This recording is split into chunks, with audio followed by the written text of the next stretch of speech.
नमस्ते। आपका अगर यही सवाल है कि मेरे पति सबके सामने मेरा साथ नहीं देते और साथ में मैं अकेले रोती रहती हूँ, रूम में अकेले कमरे में बंद रहती हूँ, रोती रहती हूँ, रोने के सिवा मुझे कुछ आता नहीं और क्या करूँ कुछ समझ नहीं आता, कोई साथ देने वाला है नहीं। मायका इतना स्ट्रांग नहीं है कि मुझे मदद कर सके और मैं उन पे बोझ नहीं बननी चाहती। यही सब अगर आपके भी सवाल है और आप भी परेशान हैं इन्हीं सब सवालों की वजह से और आप अकेली रोती रहती है, नहीं समझ में आता क्या करूँ क्या नहीं करूँ, क्योंकि बहुत सारी हमारी भारतीय महिलाएं ऐसी जिनके साथ ऐसा होता है और सच में ये बहुत बहुत गलत है। क्योंकि जो लड़की आपके लिए सब कुछ छोड़ के आई है, सब कुछ अपने माता अपने पिता भाई सब कुछ छोड़ के आई है, आप उसके लिए सिर्फ और सिर्फ एक स्टैंड नहीं ले सकते, उसके लिए कुछ कह नहीं सकते। अच्छा नहीं कह सकते तो कम से कम वो जब अकेली कमरे में रो रही है तब उसको सांत्वना भी नहीं दे सकते। हाँ मानती हूँ मैं कि आप सिर्फ पति नहीं भाई भी है, लड़की भी है, सब कुछ है, लेकिन ये मत भूलिए कि उस घर में एक में को बोलने वाला सहारा देने वाला और भी है। लेकिन उसको जिसको आप लेके आए हैं उस घर में उसका सहारा आपके सिवा और कोई नहीं है। वो आपको छोड़ के किसी को कुछ नहीं कह सकती, किसी को कुछ नहीं बता सकती। लेकिन यही सबसे बड़ी विडंबना है, पति पत्नी को कभी नहीं समझते। अगर वही दुख उनकी बहन को हो तो वो दुख है, लेकिन वही दुख जब आप लाई हुई किसी और की बहन को देते हैं तो क्या वो दुख नहीं। ये मत सोचिए कि जो आप कर रहे हैं वो सही है, आप आपके परिवार की खुशी के लिए अपनी पत्नी को दुख दे रहे हैं और भगवान इसे कब लेगा नहीं, इसका आपको उत्तर नहीं देगा, ऐसा हो नहीं सकता। और मेरा उन सब से हाथ जोड़ के विनती है, उन लड़कियों से, उन वाइफ से जो इस चीज़ को सह रही है, अकेले में रोती है, समझ नहीं आता क्या करूँ क्या नहीं करूँ, कोई साथ देने वाला नहीं है।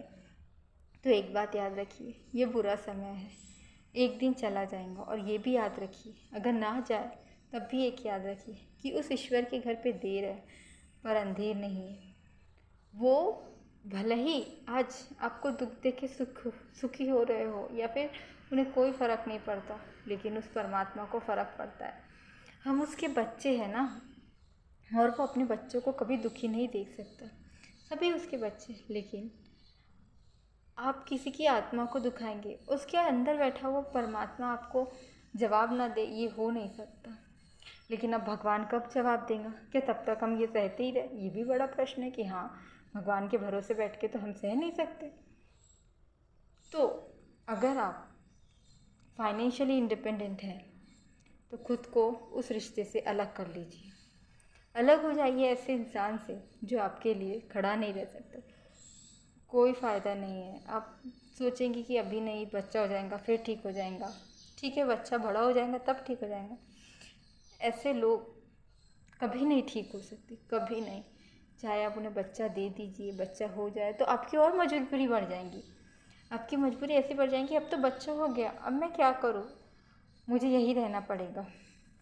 और अगर आप ये सोचे कि नहीं बच्चा बड़ा हो जाएगा तो वो सुधर जाएंगे, जो पहले नहीं सुधरा वो बाद में सुधरेगा, इसकी क्या गारंटी। उसके लिए आपकी लाइफ जो कि अमूल्य है, उसके जो हर क्षण है वो अमूल्य है, उसे क्यों ख़राब करती है।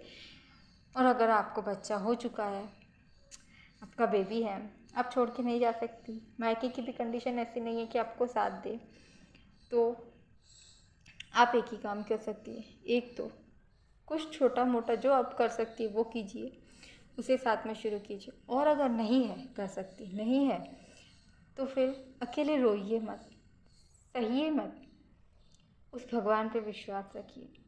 और अगर आप मान सके तो मेरी एक बात मानिए, आपको ये लॉजिकल लगे या फिर कुछ भी लगे, लेकिन मेरा ऐसा मानना है कि आप भगवान के मंत्र को चैंट कीजिए, आप उसको बुलाइए।